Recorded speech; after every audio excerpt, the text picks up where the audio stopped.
Baik, assalamualaikum warahmatullahi wabarakatuh. Perkenalkan nama saya MG Melimin Mursyid dari kelas KPI 5B.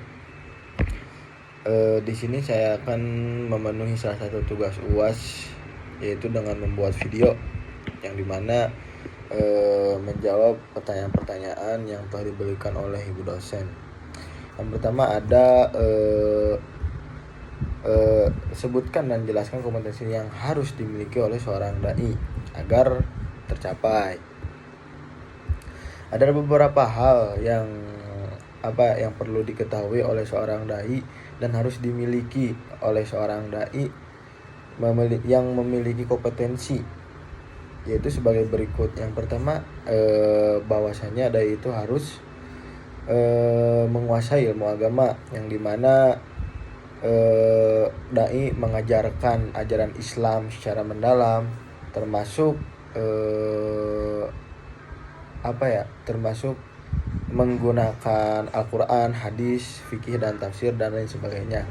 Selanjutnya, dai juga harus mempunyai komunikasi yang baik, kemampuan berbicara yang jelas, santun dan memotivasi para jamaah sesuai dengan audiensnya. Selanjutnya ada pemahaman kontekstual, ya. Di sini dai harus memahami budaya-budaya yang ada di Indonesia, tradisi, terus kondisi masyarakat seperti apa. Dai juga harus tahu itu. Selanjutnya yang kedua, pertanyaan kedua, mengapa ekstremisme Islam mengarah pada radikalisme? Pertama, ekstremisme Islam menuju radikalisme ialah terjadi karena adanya pemahaman agama yang sempit, tekstual, dan cenderung eksklusif. Ini membuat sebagian individu atau kelompok merasa paling benar dan menolak pandangan lain. Dalam praktiknya, ekstremisme sering dikaitkan dengan intoleransi, kekerasan, dan penggunaan agama untuk tujuan politik. Yang kedua adalah Islam moderat. Bahwasanya Islam moderat itu ialah pendekatan Islam yang menekankan keseimbangan, toleransi, dan keterbukaan terhadap perbedaan.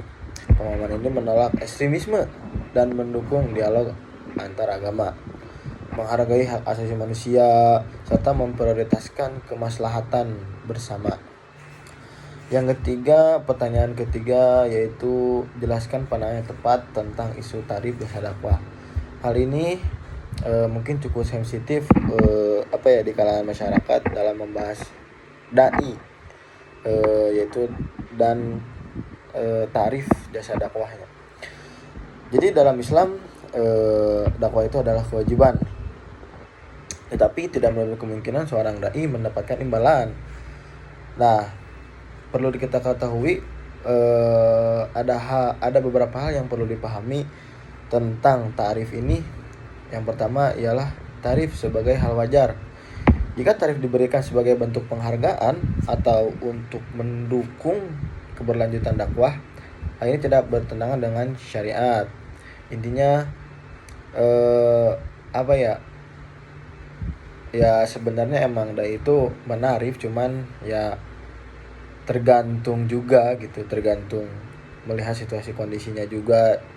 Terus transparansi dan keikhlasan juga. Tarif harus disampaikan dengan transparan dan tetap menjaga niat berdakwah sebagai ibadah kepada Allah. Jadi yang pertama, dakwahnya itu jangan terpaku sama uangnya, tetapi kembali lagi kepada niatnya, tujuan utama dakwah itu apa. Yang keempat, menyebutkan salah satu dai, salah satu sosok yang ada di Indonesia. Di sini saya akan menyebutkan Kiai Haji Zainuddin MZ.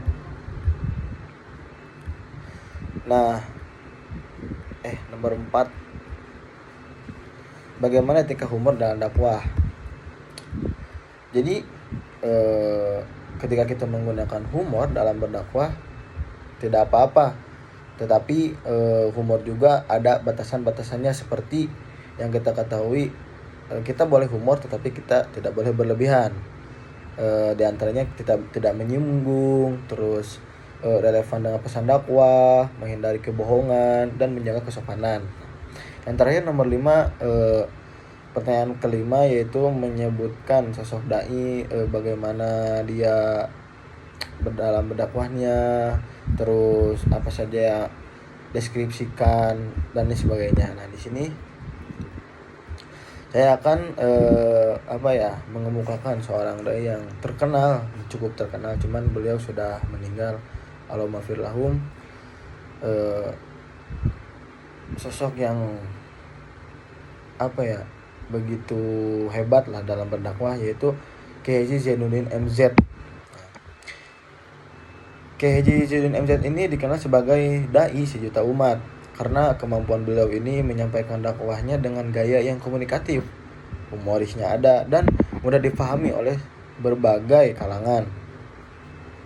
Beliau juga menggunakan bahasa sederhana, sering menyisipkan humor dalam dakwahnya, namun tetap berbobot dan penuh hikmah.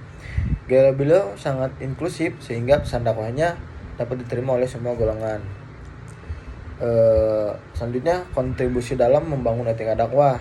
Sebagai individu, berikut langkah-langkah yang dapat dilakukan. Yang pertama, menjadi teladan, bahwasanya mempraktikkan nilai-nilai Islam itu dalam kehidupan sehari-hari. Kedua, mengedukasi, membantu masyarakat memahami Islam yang moderat melalui berbagai platform. Yang ketiga, ada menghindari polarisasi, yaitu menjaga dakwah dari unsur-unsur provokasi, kebencian, dan fitnah. Mungkin sekian yang bisa saya sampaikan. Terima kasih. Wassalamualaikum warahmatullahi wabarakatuh.